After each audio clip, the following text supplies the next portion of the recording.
Hello everyone, I hope you guys are having a nice day. So in today's vlog, I'm going to be discussing a very important item of your application packet, which is the letter of recommendation. Because I see a lot of confusion about the LORs, who should write them, what should they write, how important it is. So I'll address all of those in today's vlog.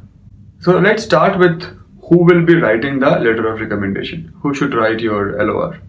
Well, most schools clearly specify, so there should not be any ambiguity, that the LOR, at least one of the two, should be written by your immediate superior. Somebody you report to, somebody you've worked under. Because that person would be able to give a very good idea of your strengths and weaknesses. So ideally, depending on how long you've worked, it could be two people in two different companies who you've reported to. It could be, somebody who is your immediate superior and maybe another senior person with whom you've worked on one or two important projects. It could also be a client. It could also be a peer at times. So with the second recommender, you have some flexibility. But the first recommender should definitely be your immediate boss.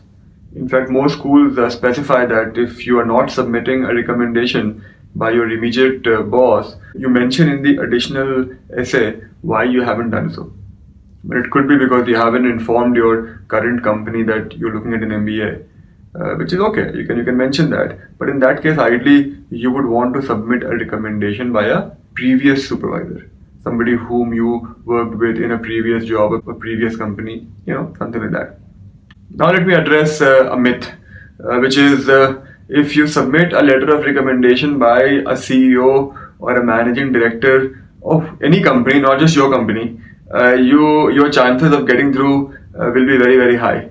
That's absolutely rubbish. Let me assure you of that.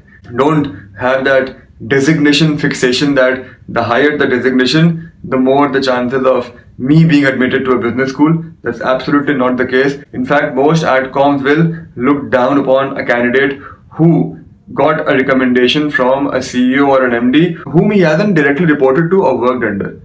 Because then what will the CEO or MD write? Some global praise as to how intelligent and how smart you are. But that's not what the adcom wants. They want specific examples. So it can actually backfire if you ask me. And a lot of Indians particularly are guilty of this. So if you are from India, I know very, very well how you guys think. Don't have that fixation with high designations. If you have reported to an MD or a CEO, of course, it's a great thing. Then by all means, get the recommendation. But just getting the recommendation because you think their designation will make a difference is absolutely going to be of no use. As I said, it could actually backfire. And the other fixation that students have is with people who are alumni of a particular school. What I mean to say is, if you're applying to, let's say, a London business school, then you would want to submit a recommendation by somebody who's already studied at LBS. Could be somebody known to you, could be a relative, could be somebody in your company. In technical terms, there is something that we refer to as legacy. And I believe it is overhyped. Because I've seen a lot of cases in which a legacy recommendation had no impact. And I've seen some very close cases in which, maybe a student's father or uncle or a cousin had studied at a particular school. And I never saw the legacy having a huge impact. In some cases it did work, but then the student's profile in any case was very, very strong. So you can't say whether it happened because of the legacy or not. But I've seen no appreciable increase in the chances of a student getting through to a particular school just because he or she has got a recommendation from an alumni of the school. That is overhyped. Again, if you've directly reported to a person who happens to be the alumni of that school, by all means submit that recommendation. There's no negative to it. But don't assume that just because you've got a recommendation by somebody who's an alumni of a particular school, you will definitely get through or it will increase your chances of getting through. It's not going to happen. So that was basically for people who have been in jobs, right? What about people who've been doing their own thing? Entrepreneurs. What about these guys? So for you guys, you can be very flexible in terms of the LOR that you submit. Ideally, I would like one to come from a client, one can come from a supplier. It can also be from people within your company. The only problem with that is, since it is your company, one would tend to think how unbiased the opinions expressed therein are. So ideally a client or a supplier, a vendor. So these are people normally that you would look at to write your LORs. For you guys, I have one more suggestion for entrepreneurs. In the additional essay, explain your choice of recommender. Why did you choose that person to recommend you? Even for the other guys, actually, even for people who've been in jobs, if you are submitting a recommendation by somebody unusual, explain that, because it just gives the outcome a background, and most people will not do this, so it just makes you stand out also. For example, if you are asking a peer for a recommendation, normally one wouldn't do that, but let's say you've done that. The adcom could wonder, why is this guy submitting a peer recommendation? So in the optional essay, if you explain that the reason I have asked this person to write my recommendation is, one, because I have worked with him a lot, so he knows my work style, my skills, my weaknesses both. Also because he is not particularly fond of me. So his views will be unbiased, and it won't be like a glowing review that recommendation letters normally turn out to be. So, I'm not saying you write these exact words, but if you explain your choice of recommender, it just has a favorable impact on the outcome, I believe. Now coming to the actual LOR question, almost all top schools have the exact same two questions. The first question, they will ask your recommender to compare you with your peer group. How does your performance compare with your peer group, right? And the second is, what is the most important constructive feedback they've given you while you've been working with them? So basically the first question is talking about your strengths, the second is talking about your areas of improvement. And as I said, pretty much all the top schools will have these same questions. And the reason is because schools realize that the recommenders are very busy people. They don't have so much time to write separate answers for each student. Which is why, while it's not official, but unofficially, all the top-based schools have pretty much standardized the LOR questions. So don't think that, how will my boss write 6 recommendation letters or 8 recommendation letters? They'll only have to actually write one.